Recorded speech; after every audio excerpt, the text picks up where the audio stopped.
Sasapawan na ata si SP nitong si Tocson eh. Pasok! Nag-leave si Senator Amy Marcos sa group chat ng mga miyembro ng mataas na kapulungan ng Kongreso. Sa gitna ito ng pagkakadawit ng mga Senate members sa anomalya sa flood control projects ng pamahalaan. Sa social media post, isinaad ng senadora na ang laman ng kanilang group, plenary session at hearing ay panggigipit lamang sa kapwa senador. Bakit tinatawag niyang Pinky Lacson si Senator Lacson? The budget of the Office of the Vice President had suffered so much reductions in 2024 and in 2025. Drastic reductions. Displeasure about the behavior of our Vice President. And in June, kayo, nagsisimula na naman kayo. Pwede ba pakitigilan nyo na yung mga drama nyo na? Enough is enough. Yes. Magandang hapon muli sa ating mga kasama. Nandito na naman si Kuya Goods nagbabalik. At syempre, kung di ka pa nakasubscribe sa ating channel, pa-subscribe na lang po at hit mo na rin yung bell para lagi kang updated sa ating mga video. Matapos isiniwalat, Martin at Saldi, pakukulong na. Wow! Good news ito, ha? Sana totoo, ha? At naghihintay na ang ating mga kababayan, ha? Sa magandang balita na yan. Iyan ay hatid ni... Ang balita na yan ay nagmula kay Showbiz Pilipina! Simulan na natin dito. Senator Amy, nag-leave sa Senator Group Chat dahil sa panggigipit sa kapwa senador. Kilala nyo naman. At may balita ho. Good news! Sana totoo. Sana totoo lang. Kasi may ugong-ugong na meron na mga regodon dyan sa Senado. Ano ba yung regodon sa Tagalog? Parang meron na naman atang mapapalitan, ha? Parang yung mga... yung bumotong 15 di umano. Nag-iba ng isip. Nag-iba ng pananaw daw di umano. Sana totoo. Kung talagang papalitan, palitan nyo na. Bilisan nyo. At ito pa, Barsaga. Surprise, Teodoro wants him delisted at reservist despite being father close friend. Nak ng tipaklong. Ano kinalaman itong ang congressman na ito? Parang ano niya lang yung reservist na yan. Parang, ano ba tawag doon? Hilig lang ba? Bibigyan pa ng kulay sa politika? Bakit kailangan tanggalin? Hindi nyo ba alam, pagdating ng panahon, kung sakasakali man magkaroon, kakailanganin nyo rin ito. Pero yung utak na nagtanggal dito, masasabi mong walang sustansya. Walang sustansya. Pamumulitika lang ang banat dito kay Kiko eh. At ito magandang balita, pinagtanggol ni Representative Ungab itong budget ni BP Sara. Tapos meron mga kaliwa kanan. Pondo ng OBP pa isinusulong na bawasan. Nakakagigil na kayo. Wala kayong ibang ikagaganda ng bansa. Ito, bibigyan ko na kayo ng isang pahapayaw. Ang budget para sa, alam niyo, humihingi ng gamot, humihingi ng hospital bill, meron na eh. Tapos ito na naman umaarangkada na may mga taga-mountain. Babawasan, malaking tulong ho ito, yung budget ng OBP. Wala na kayong matinong magawa. Puro na lang kayo mga puot sa puso nyo. Dito na lang kayo sa Mars para wala kayong pakilamanan. Titigas ng mga pest nyo, ha? Mga taga-mountain. Mamaya, abangan nyo yan, ha? Samantala, ipasok na natin to. Naku ka, makukulong na kayo. Sabi rito sa balitang ito. Pasok! Hindi lang si Zaldi, pati na rin si Martin. Kinumpirma ni Baguio City Mayor Benji Magalong na mananagot na sa batas ang mga sangkot sa katiwalian. Partikular na ang mga kongresista na kapwa nagbitiw sa pwesto, katulad ni Bicol Party List Representative Saldico at former House Speaker Martin Romualdez. Sa nasabing live video ng Senado, Kinumpirma ni Mayor Benji na tila wala ng kaluluwa at awa ang mga taong nasa likod ng pagnanakaw sa pera ng taong bayan. Ito'y marahil kahit pagtakpan raw ng mga mambabatas ang kanilang katiwalian. Pilit na sumisingaw ang baho ng kanilang pagnanakaw. Sa nasabing live Senate briefing, kinumpirma mismo ni Mayor Benji Magalong na hindi raw siya ang dapat sisihin ng ilang mga tao kung bakit ito nagbitiw sa pwesto. Tama. Pahayag nito, mismong ang komisyon raw at ang palasyo ng Malacanang ay tila planado ang bawat kilos ng mga kongresistang dawit sa anomalya. Ayon pa mismo sa Baguio City Mayor, hindi na raw magtataka ang taong bayan kung walang napaparusahan dahil sila mismo ang magkakakontsabahan. Kita nyo na, nagkaroon na rito ng bistuhan, ha? Kung sino-sino magkakamag-anak dyan, mag-sunpit yan, eh. Sila Posible naman daw, sabi ni Aling Ledesma, nagagalaw itong si Balulong na hindi alam ni Pinsan. Isang malaking big question mark nga naman yun. Diba? Saan mo ilalagay yung napakaraming laman ng pera na nababanggit?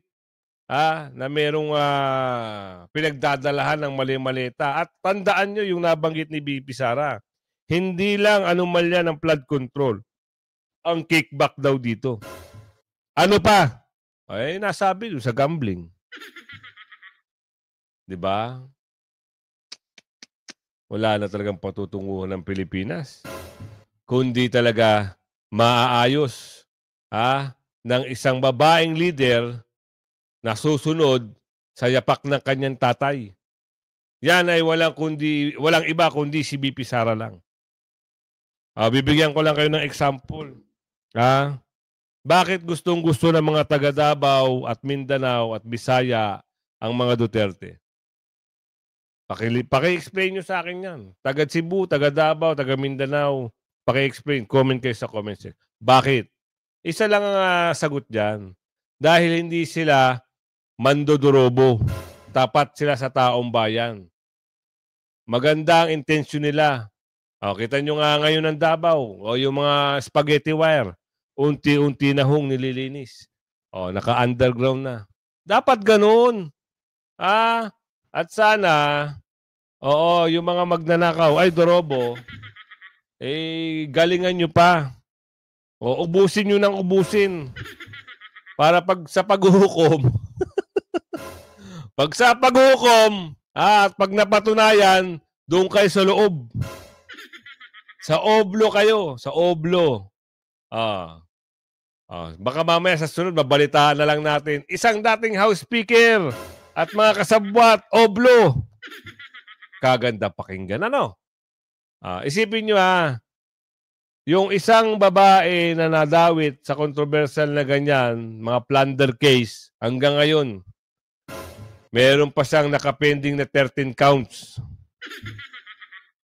Paano makakawala yun? Kilala nyo ba yun? Napo, ang nagsisimula sa apelido, Napo. Kung kilala nyo, type nyo sa comment section. Hanggang ngayon ho. Ilang taon na yung controversial na yun? Siguro may 10 taon na. Hanggang ngayon, hindi pa nakakalaya. Ang hirap pag swerte na lang yung isa, CTE scandal. Pero yun, tawag doon, siya yung whistleblower. Wala. Nabaligtad. Kaya may hirap sa mahirap, pag meron talagang mga gobyerno na nagsasabuatan. Kaya siniwalat kagad ni Mayor Magalong. Magaling ang pagkakasiwalat eh. At ang tao ay naniniwala. Sana lang sa susunod, wala nang mga ganyan. Wala nang nakawan. Wala nang pandodorobo. At sana magpasa kagad ng bill. Na yung, sino ba yung nagsabi nun na pag nangurakot ng ganito ng amount, hindi, si Atty. Vic Rodriguez, yung kung sakaling nanalo siya. Pwede mangyari. Bakit hindi, di ba? I-adapt na lang kung sino man na senador ang pwedeng magpasa ng batas na yun. Na pag may nangurakot ng ganitong amount, taygay ka agad. Para wala nang mandorobo. At wala nang mga, hindi na pakialaman ng mga contractor itong pondo ng mga iba't ibang mga ahensya. At saka kung maaari lang, di ba, pwede namang alisin na yung mga mambabatas. Kayang-kayang gawin ng mga senador yan eh. Kung gusto nyo ng mambabatas, mag-hire kayo ng mga lawyer. O, diyan, puro lawyer. Di ba? At least yun, sigurado mga abogado may papasa yung batas.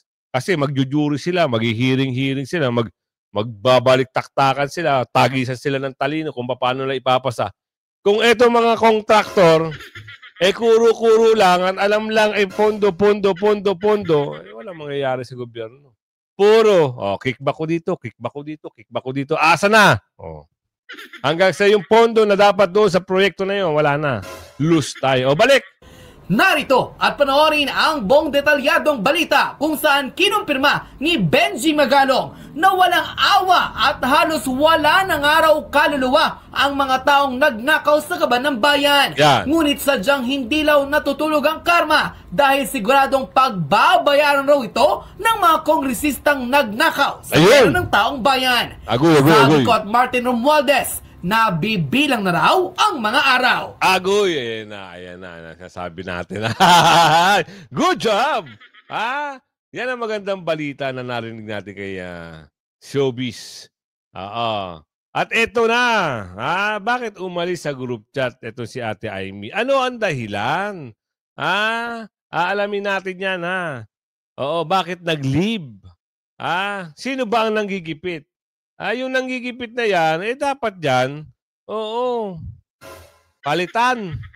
Kung SP man yan, palitan agad. Yung 15, nakala nyo maganda yung ginagawa ng SP ngayon. At saka itong isang si Tocson, ang balita natin dito, naglalaglaga na yung dalawa. Naku. Baka nagpapatagisan ng galing. Mukhang nasasapawan na ata si SP, nitong si Tocson. Pasok! Nag-leave si Senator Amy Marcos sa group chat ng mga miyembro ng mataas na kapulungan ng Kongreso. Sa gitna ito ng pagkakadawit ng mga Senate members sa anomalya sa flood control projects ng pamahalaan. Sa social media post, isinaad ng senadora na ang laman ng kanilang group, plenary session at hearing ay panggigipit lamang sa kapwa senador. Ito ay habang sa kamaraan niya, tanging si dating ako Bicol Party List Representative Zaldico lang ang nasangkot. Ayon pa sa senadora, kapag may sakuna o delubyo noon, lahat ng senador sa tulong ng pamumuno nito ay nagkukumahog na manawagan ng pagkakaisa at nagpapaikot ng ambagan. Ngunit ngayon anya, siraan ang inaatupag na. Mas malala pa si Lindol. Dagdag pa ng presidential sister, ilang batas na ang kanyang naipapasa na sa Senado habang busy sila sa pang-aapi sa kapwa senador. Yan. Apila ni Senator Amy, tigilan ang pagmamagaling at pang-aaway. Ayun na. Kilala nyo naman yun. Dahil itong mga nakaraang mga hearing, pansinin nyo naman itong si Tocson. Puro pa-interview, ang binabanatan daw di ito si Senador Marcoleta. Nakita nga naman natin, napanood natin yan, di ba? Sinong hindi nakapanood? Ngayon, nung bumelta si Senador Marcoleta, yan, natameme ang mama. Ito matindi.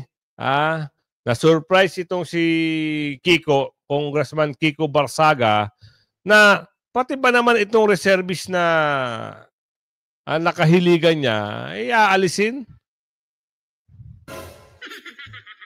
For sure, ito pamumulitika talaga to. Ito mga bagay na ginagawa sa kanya.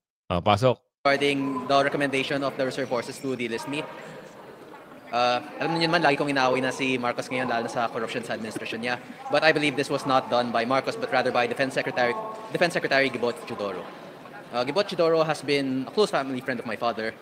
In the 2010 elections, I believe, we supported his candidacy, and in the 2022 elections, I also supported his candidacy for senator. So it's surprising why he would choose to go this route. Kaya nga. My involvement in the reserve forces does not negatively affect the administration whatsoever. Tama. And I do not hold a significant rank. So my removal from the reserve forces is practically inconsequential to President Marcos. Gibot Chodoro, on the other hand, he has a very pro-war sentiment, and he is very interested in starting a war with China, especially considering the conflicts in our territorial waters. And I have the opposite belief.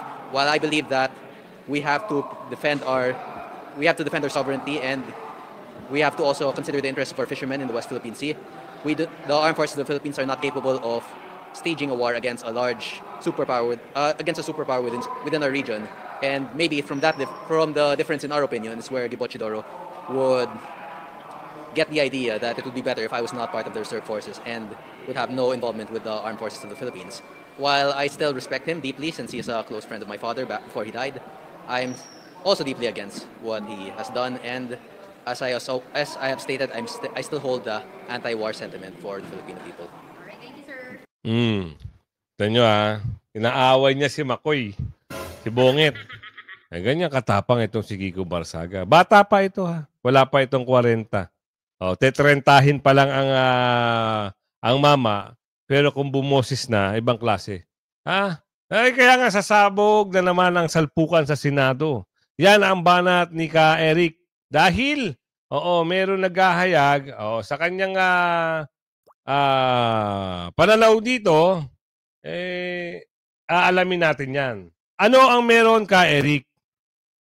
Representatives, no? Kagabi po nagpatutsada si Senator Ping Lacson sa kanyang X account or Twitter. Dating Twitter na ngayon ay tinatawag na X account. At ang sinasabi niya na dapat daw pakalmahin ang nyaw-nyaw na pusa sa ground floor at ang nakakabwisit na aso na tumatahol sa second floor. Ayan yung kay Kiko Barsaga at kay Locson. Diba? Hindi naman na-atras si Locson dyan. Kita nyo nga kung magsalita kanina lang. Diba? Pasok. Medyo cryptic medyo may papitik at may coded ang style ng kanyang messaging. Pero alam natin ang sinasabi niya kung sino ang kanyang tinutukoy nito ni Senator Pinky Lacson. Pinky talaga. Si Senator Miriam Defensor Santiago po nagtawag sa kanya na Pinky Lacson, nang nabubuhay pa si Senator Miriam Defensor Santiago. For whatever reason, the great Senator Miriam Defensor Santiago may had, siya lang po nakakaalam noon bakit tinatawag niyang Pinky Lacson si Senator Lacson. Mga kababayan, ang tinutumbok ni Senator Lacson ng nyaw-nyaw na pusa sa ground floor ay itong tinatawag nilang weirdo or eccentric na kongresista na batang-bata, 26 years old lang. Anak ito hindi pa pala 30, 26 pa lang. Pero kung bumoses ang mama, sigurado may patumbok talaga. Ang magiting at magaling na kongresista na namatay na mayapa na, pumanaw na itong si Congressman Elpidio Barsaga. Anak po niya si Congressman Kiko Barsaga. Only 26 years old at ito po ay nabilong sa tinatawag na Gen Z, Generation Z. Ito yung mga woke at mga pambihira ang henerasyon at kultura nila, no? So tinatawag siya ni Senator Ping Lacson na nyaw-nyaw na pusa sa ground floor. So ibig sabihin po, ito yung House of Representatives. Sapagkat pinuna at pinupuna ni Congressman Kiko Barsaga ang pagiging tuta at utusan ni Martin Romualdez at ni Marcos Jr. na style na ginagawa ni Tito Soto at ni Ping Lacson sa Senado. Yan. May punto naman. Itong batang kongresista na sabi nila weirdo, pero sa akin, it's normal na magkaroon ng mga ganyang style ng pagkritiko, pero hindi po karaniwan na may bumabatikos sa kapwa mambabatas dahil hindi niya ino-observe ang tinatawag na tradisyon ng so-called interparliamentary courtesy. Pinipitik niya at pinupuna ni Congressman Kiko Barsaga ang mga halatang the moves ni Ping Lacson at ni Tito Soto na nagsisilbi para pagtakpan at i-cover up ang mga revelations at posibilidad ng mga testimonya na magdudugtong at magtuturo sa pagiging mastermind ni Marcos at ni Martin Romualdez sa kahindik-hindik at karumaldumal na krimen ng pandarambong at malawakang pagnanakaw sa kabanang bayan. Yun. Dali. Di ba? Halata naman kahit saan mo paikot-ikutin ang investigasyon, ang pinakatumbok nito, ang mastermind nito, hindi lang maamin dahil wala dyan sa Pilipinas si Ko. Di ba? At ang sabi nga ni Ate Amy, baka yung isa wala na rin dyan sa Pilipinas. Kaya ngayon, pag yan naglabasan, ito lalo na si Ko, kung halimbawa hindi sila magkakasundo at umamin at kumanta na ang mama, baka maitumbok na ito si Bungit-ngit. Sipin nyo kunyari tahimik, walang kibo, magpapaimbestiga. Kukuha pa ng isang mayor na sinabi niyang una na mag-iimbestiga. Pagdating ng huli, wag na raw mag-imbestiga. Kaya ngayon, umalma ito si Mayor Magalong. Totoo nga naman. Pinagluloko lang kayo, matagal na. Si BP Sara nga nabudol. Ang sambayan ng Pilipino nga nabudol. Bumudol pa ulit. At pati si Tatay Digong dinawit pa sa mga kalokohan. Nananahimik ang matanda. Dahil lang ba gusto nyo mamerwisyo, pinadala nyo sa dahig. Darating din ang panahon. Weather lang yan. Sabi ni Aling Ledesma. Di ba? Eto, bakit kaya ang hirap nila makaintindi? Dahil itong budget ng OBP, marami hong natutulungan ito. At ito na namang mga makabundok o mga taga-bundok, sorry sa the word. Sorry for the word kasi yung iba ayaw palang makarinig ng ngayon. Etong mga taga-mountain, talagang gusto nila na tapyasan ang budget ng OBP. Ano kayo ng tipaklo? Ang titigas talaga ng mukhaan nyo. Imagine, yung mga kababayan natin na kulang ang pambili ng mga gamot sa mga kamag-anak nila na nasa ospital, nangangailangan ng medication, nakakalapit, nabibigyan ng pera. Di ba? At yung mga sa burial assistant, nabibigyan ng tulong. Tapos tatapyasan nyo, wow, nakakaloko na kayo. Wala na kayong ibang ginagawa kundi talaga paguluhin lang talaga ang Pilipinas. Di ba? Ay, pasok natin to kay Rep. Ungab. Pinagtanggol niya si BP Sara at namaya ipapasok natin yung mga taga-mountain na talagang nagsalita pa talaga sila, kakapal ng pes nito mga to. From the 3rd District, the City of Davao. So move, Mr. Speaker. The Honorable Ungab is now... Nako, ikaw pa! Thank you, Mr. Speaker. Mine is not an interpellation. This is only a manifestation. I respect the views and opinions of my colleagues. Si Mr. Speaker, yung pumupukpok pala si ano, no? Talay. I salute my good friend, Congressman Irise, for taking the road of statesmanship a bit further. Mr. Speaker, the budget of the Office of the Vice President had suffered so much reductions in 2024 and in 2025. Drastic reductions. I was a member of the previous Congress, the 19th Congress, and even there were two occasions that we were even debating at the committee level to the point of heated debates, perhaps altercation, to the point of disrepresentation, and the former congressman, now Senator Dante Marcoleta. We were debating at the Appropriations Committee level because during the time they were not willing to grant the traditional parliamentary courtesy deserving a higher or co-equal office of government. Mahaba yung discussion.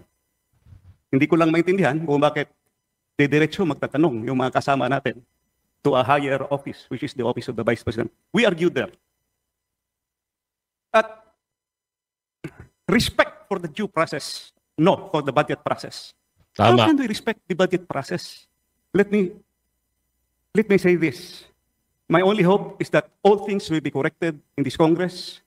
The budget process will be corrected in this budget and in this Congress. Why I said that? There are two parts of the annual budget that is presented to us by the executive. First part is the new general appropriations, and the second part is the automatic appropriations. Yung automatic appropriations, hindi na natin yan pinag-uusapan dito because they are already covered by previous special laws debated by our predecessors. Pero in the 2025 budget, the automatic appropriations were mangled. Lumampas. May dagdag bawas, 14 special laws were amended. Kasama na yung PhilHealth law at saka syntax law amended. Ang daming ginalaw. 14 special laws, automatic appropriations na hindi dapat ginagalaw yan. Pagdating sa New General Appropriations, kaya nga tayo tinatawag na General Appropriations Act, New General Appropriations, yun yung ating dinidiscuss. What comprises the New General Appropriations? The program funds and unprogrammed funds. Program funds, 26 out of 27 departments were mangled beyond recognition. Isa lang ang hindi ginalaw, DBM. Bakit ang lakas ng DBM? Ako, yun na. Booking. Diba? Oh, kaya pinagtanggol ni Kong Ungab itong pondo ni BP Sara sa 2026. Mahiya naman itong mga taga-mountain na ito. Ang dami niyong ngak-ngak. Lalo na itong pinuno ng mga grupo na mahilig, kulay nila pula. Mga bandila nila pula. Oo, may kilala nyo naman sila, di ba? Oh. Anong pangalan nito? Oh. Kung kilala nyo ito, type na sa comment section. Kasi wala itong gagawin kundi bumatikos, mapilayan ang pondo ni BP Sara. Kaya meron sila mga birada. October 2 ang huling araw ng deliberasyon sa plenaryo ng Kamara para sa 2026 General Appropriations Bill o panukalang pondo ng pamahalaan sa susunod na taon. Gayunman, no-show pa rin si Vice President Sara Duterte matapos na ipagpaliban ng deliberasyon sa proposed budget ng tanggapan nito na nagkakahalaga ng mahigit 902 million pesos. Ayon kay Palawan 2nd District Representative Jose Pepito Alvarez, budget sponsor ng Office of the Vice President, sumulat si Vice President Duterte sa Kamara noong September 25 para ipaalam na dadalo ang ilang OVP officials sa plenary budget deliberations. Yun naman pala Noong September 30, muli itong nagpadala ng liham sa House Committee on Appropriations matapos ma-defer ang plenary debates kung saan nakasaad na handang dumalo ang Vice Presidente sa deliberasyon pero may kondisyon. Dapat si Pangulong Ferdinand Marcos Jr. ang dumalo sa budget deliberation ng plenaryo ng Kamara para sa proposed budget ng Office of the President. O kaya, maglabas ang House Committee on Good Government and Public Accountability ng Department of Justice document kung saan nakasaad na binabawi na ang Immigration Lookout Bulletin para sa 7 OVP personnel. Bunsod nito, tinuliksa ng ilang miyembro ng minority bloc sa Kamara ang anilay kawalan ng respeto ng Vice Presidente. Ano walang respeto? Easy ka dyan, boy! Ang gagaling nyo magpanggap. Anong walang respeto? Kayo. Lalo na ito. Di ba nakulong ka? Sabi ni Aling Ledesma. Kaya konti lang. Nagulat talaga sila. Bakit nanalo ka? Oo, kilala nyo itong mga to, di ba? O lalo na ito, batang-bata. Fresh na fresh, ika nga. Baka ito yung susunod sa yapak ng isang senadora. Kasi ito yung bumubulalas eh. Lagi ito naka-front. Pero sabi ni Aling Marie, kung sukali, tapusin na ang karir niyan. Huwag nyo nang iboto yan. Dahil, sabi ni Aling Marie dito, wala rin gagawing maganda. Tuloy! Na mga itong bawasan ng pondo ng tanggapan para sa susunod na taon. Disrespecting the budgetary process of this body is a clear case of disrespect of our Constitution. Who is she to continuously disrespect or show disrespect? Sino ka rin? Ganun lang yun. Tuloy. To this body as an institution and to the Constitution. Enough is enough. Enough of her brackiness. So, I rise today to manifest my extreme displeasure about the behavior of our Vice President. And in naman kayo, nagsisimula na naman kayo. Pwede ba pakitigilan nyo na yung mga drama nyo na? Enough is enough. Wala hong ginagawang hindi maganda. Binibigyan lang kayo ng mga tanong sa iutak nyo kung bakit hindi umatin si BP Sara. Bakit? Karapat-dapat kayong atinan? Alam naman ni BP Sara mga karakas niyo. Lalong-lalo na yung mga kasama nyo dyan. Baka mamaya magkaroon na naman ng mga sabwatan. Birahin nyo na naman ang birahin. Tigil na. Ito, nako. ito magandang kwento rito. Ito magandang balita. Pinapadisbar na itong sinangingitim. Disbarment case laban kina. At isang Chuboro. Sana lang biglang magdesisyon. At madisbar nga. Pasok. Okay na? Okay. Magandang hapon po. Ako po si Attorney Israelito Bobet Torion. Galing pa po ako ng Davao. Ito po ay isang complaint po ni Acting Mayor Sebastian Z. Duterte in his capacity as one of the children of the late former president, but still alive, former President Rodrigo Roa Duterte, against lawyers who happen to be high officials of our country, namely Secretary Jesus Crispin Remulla, Secretary Gilberto Eduardo Gerard Teodoro, Undersecretary Nicolas Felix LT, Prosecutor General Richard Anthony Fadolion, for disbarment case. And as to the contents and the specifics, I think you know that I could not expound on the same, but this is related with the kidnapping as well as expulsion of former President Rodrigo Roa Duterte towards The Hague, Netherlands. So in the light of the fact that the family has decided to file a disbarment complaint against these lawyers who happen to be high officials of the land, Acting Mayor Sebastian Z. Duterte decided to file it himself in behalf of the family. Alright, mas maganda yan. Inaasahan natin ng sambayan ng Pilipino na agarang aksyon. Para saan? Sa kaibubuti ng ating bansa. Sabi ni Aling Marie. Bakit? Kita nyo naman. Kung sila ay nakatalaga dyan para lang sa isang tao, hindi ho maganda. Kaya dapat wala silang pinapanigan. Bakit? Meron silang sarilang departamento Diba? Ganun lang, simplihan nyo lang. Kaso nga lang, merong mga nababanggit na kaso, kailangan, tuunan ng pansin ito ng mga husgado. Kung dapat bang madisbar, disbar. Kung dapat bang maalis sa pwesto, alis sa pwesto. Ayan Ngayon, bagong kaso ito, for sure, hindi ito makakakuha ng pagka-ombudsman. Kasi meron namang pending Diba sabi doon, dapat wala kang nakahaing kaso. Kaso ito. Maghintay ka na lang ng kung papalarin ka, nangingitim. Hanggang sa muli pakilaging share. Bye-bye!